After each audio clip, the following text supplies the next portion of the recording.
राधे राधे मेरे प्यारे भाइयों बहनों माताओं व बंधुओं, संस्कार की बातें चैनल में आपका स्वागत है। बंधुओं, आज गुरु प्रदोष व्रत है। मैं आपको सुना रही हूँ गुरु प्रदोष व्रत कथा। बंधुओं, जो मनुष्य भी प्रदोष व्रत करते हैं उन्हें जीवन में आर्थिक संकटों का सामना नहीं करना पड़ता। फिर बंधुओं, आज तो अगहन मास की शुक्ल पक्ष की गुरु प्रदोष है। आज गुरु प्रदोष का बहुत अधिक महत्व है। जो मनुष्य भी गुरु प्रदोष व्रत रखेंगे या फिर गुरु प्रदोष व्रत की कथा को सुनेंगे, उनके जीवन में कभी भी आर्थिक संकट नहीं रहेंगे। उनके घर परिवार धन धान्य से सुख समृद्धि से भरपूर रहेंगे। जो मनुष्य भी आज गुरु प्रदोष व्रत कथा सुनेंगे।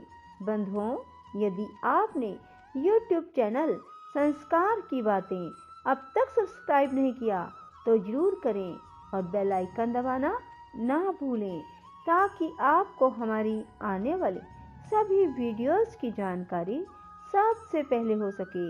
बोलो शिव शंकर भोलेनाथ की जय, गुरु बृहस्पति की जय।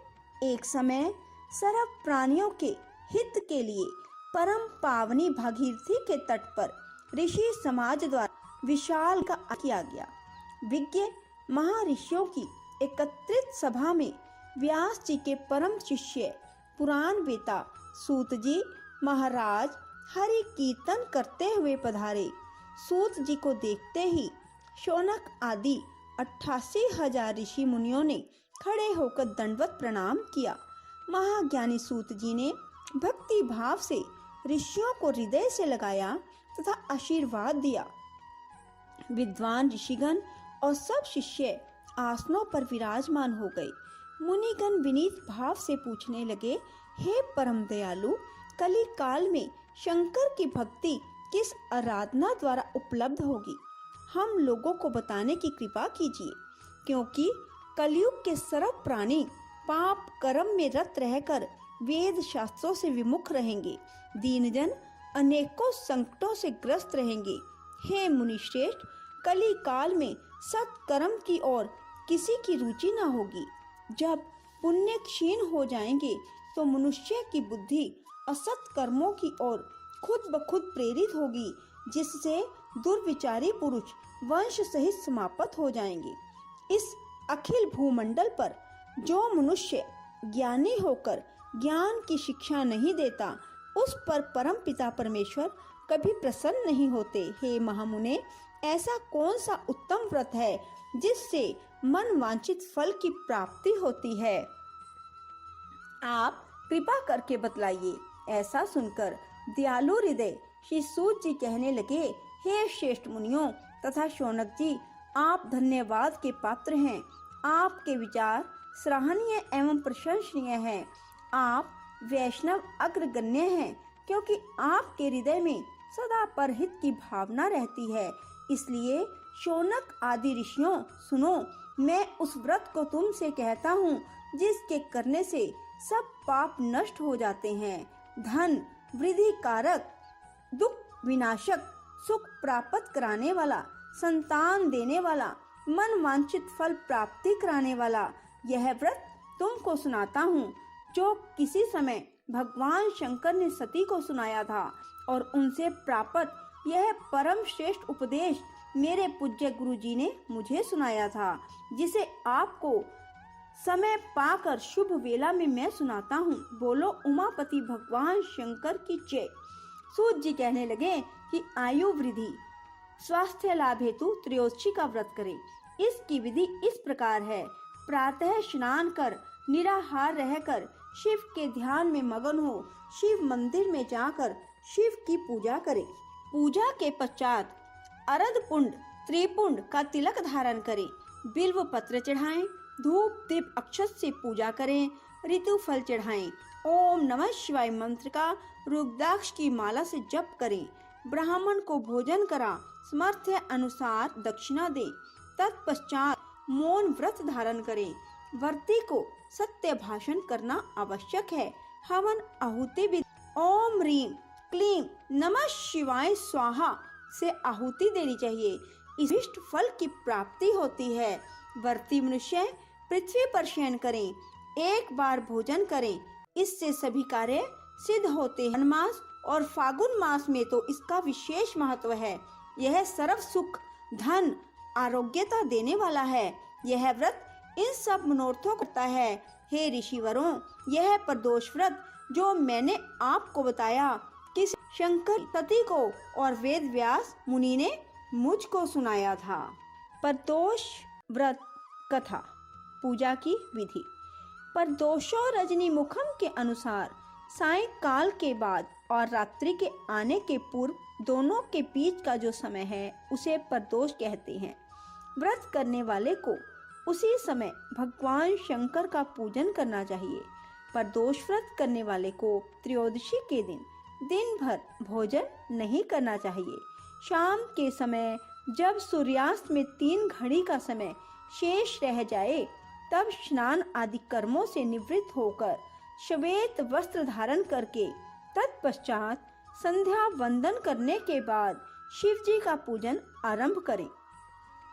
पूजा के स्थान को स्वच्छ जल से धोकर वहां मंडप बनाएं। वहां 5 रंगों के पुष्पों से पद्म पुष्प की आकृति बनाकर कुश का आसन बिछाएं। आसन पर पूर्व अभिमुख होकर बैठे। इसके बाद भगवान शंकर का ध्यान करें।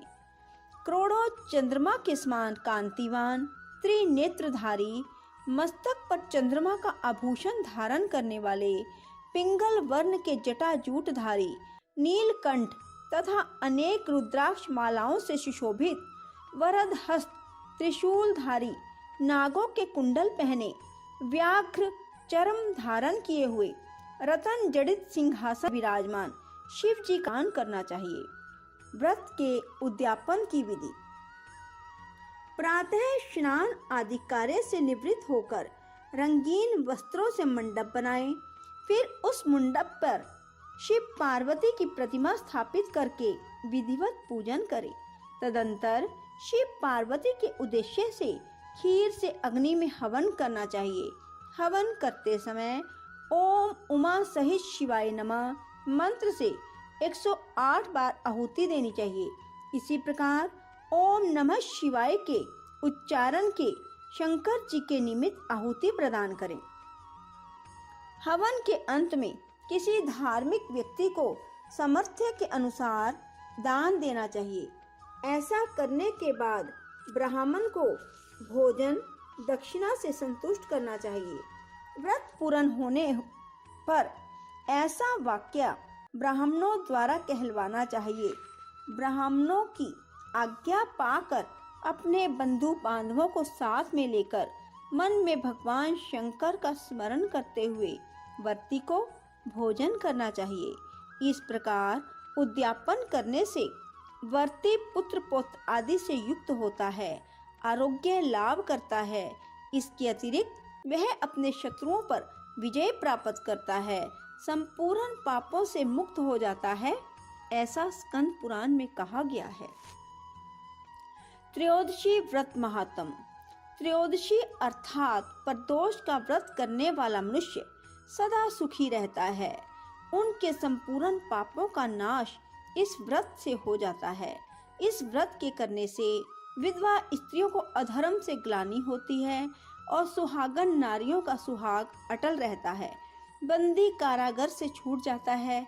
जो स्त्री पुरुष जिस कामना को लेकर इस व्रत को करते हैं उनकी सभी कामनाएं कैलाशपति शंकर जी पूरी करते हैं। सूत जी कहते हैं, त्रयोदशी का व्रत करने वाले को 100 गौदान का फल प्राप्त होता है। इस व्रत को जो विधि विधान और तन मन धन से करता है उसके सभी दुख दूर हो जाते हैं। प्रदोष व्रत में वार परिचय। रवि प्रदोष दीर्घ आयु और आरोग्यता के लिए रवि प्रदोष व्रत करना चाहिए। सौम्य प्रदोष ग्रह दोष निवारण कामना हेतु सौम्य प्रदोष व्रत करें। मंगल प्रदोष रोगों से मुक्ति और स्वास्थ्य हेतु मंगल प्रदोष व्रत करें। बुध प्रदोष, सर्व कामना सिद्धि के लिए बुध प्रदोष व्रत किया जाता है। बृहस्पति प्रदोष व्रत, शत्रु विनाश के लिए बृहस्पति प्रदोष व्रत करें। शुक्र प्रदोष, सौभाग्य और स्त्री की समृद्धि के लिए शुक्र प्रदोष व्रत किया जाता है। शनि प्रदोष, खोया हुआ राज्य व पद प्राप्ति की कामना हेतु शनि प्रदोष व्रत करें। गुरु प्रदोष, बृहस्पति त्रयोदशी व्रत, शत्रु विनाशक भक्ति प्रिय व्रत है। यह अति श्रेष्ठ, 12 मास तिथि सबसे भी है यह व्रत अति ज्येष्ठ। कथा इस प्रकार है कि एक बार इंद्र और वृतासुर में घनघोर युद्ध हुआ। उस समय देवताओं ने दैत्य सेना पराजित कर नष्ट भ्रष्ट कर दी। अपना विनाश देख वृतासुर अत्यंत क्रोधित हो स्वयं युद्ध के लिए उद्यत हुआ। मायावी असुर ने आसुरी माया से भयंकर विकराल रूप धारण किया। उसके स्वरूप को देख इंद्र आदि सब देवताओं ने इंद्र के परामर्श से परम गुरु बृहस्पति जी का आवाहन किया। गुरु तत्काल आकर कहने लगे, हे देवेंद्र, अब तुम वृतासुर की कथा ध्यान मगर होकर सुनो। वृतासुर प्रथम बड़ा तपस्वी कर्मनिष्ठ था। उसके गंधमादन पर्वत पर उग्र तप करके शिव जी को प्रसन्न किया था। पूर्व समय में यह चित्ररथ नाम का राजा था। तुम्हारे समीपस्थ जो सुरम्य वन है वह इसी का राज्य था। अब साधु प्रवृत्ति विचारवान महात्मा उस वन में आनंद लेते हैं। भगवान के दर्शन की अनुपम भूमि है। एक समय चित्ररथ स्वेच्छा से कैलाश पर्वत पर चला गया। भगवान का स्वरूप और वाम अंग में जगदम्बा को विराजमान देख चित्ररथ हंसा और हाथ जोड़कर शिव शंकर से बोला, हे प्रभु, हम माया मोहित हो विश्व में फंसे रहने के कारण स्त्रियों के वशीभूत रहते हैं, किंतु देवलोक में ऐसा कहीं दृष्टिगोचर नहीं हुआ कि कोई स्त्री सहित सभा में बैठे। चित्ररथ के ये वचन सुनकर सर्वव्यापी भगवान शिव हंसकर बोले, राजन, मेरा व्यवहारिक दृष्टिकोण अलग है। मैंने मृत्युदाता कालकूट महाविष का पान किया है, फिर भी तुम साधारण जनों की भांति मेरी हंसी उड़ाते हो। तभी पार्वती क्रोधित हो चित्ररथ की ओर देखती हुई कहने लगी, ओ दुष्ट, तूने सर्वव्यापी महेश्वर के साथ ही मेरी हंसी उड़ाई है। तुझे अपने कर्मों का फल भोगना पड़ेगा। उपस्थित सभा सद महान विशुद्ध प्रकृति के शास्त्र तत्वन्वेषी हैं और सनक नंदन सनत कुमार हैं। ये सर्व अज्ञान के नष्ट हो जाने पर शिव भक्ति में तत्पर हैं। अरे मूर्ख राज, तू अति चतुर है, अतएव मैं तुझे वह शिक्षा दूंगी कि फिर तू ऐसे संतों के मजाक का दुस्साहस ही ना करेगा। अब तू दैत्य स्वरूप धारण कर विमान से नीचे गिर। तुझे मैं शाप देती हूँ, अभी पृथ्वी पर चला जा। जब जगदम्बा भवानी ने चित्ररथ को यह शाप दिया, जो वह तत्क्षण विमान से गिरकर राक्षस योनि को प्राप्त हो गया और प्रख्यात महासुर नाम से प्रसिद्ध हुआ। त्वष्टा नामक ऋषि ने उसे श्रेष्ठ तप से उत्पन्न किया और अब वही वृतासुर शिव भक्ति में ब्रह्मचर्य से रहा। इस कारण तुम उसे जीत नहीं सकते।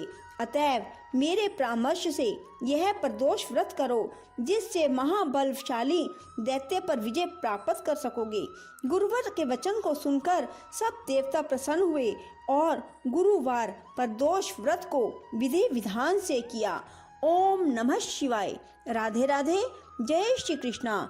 दोस्तों, यदि आपको हमारी वीडियो पसंद आए तो इसे लाइक करें और शेयर भी जरूर करें। धन्यवाद।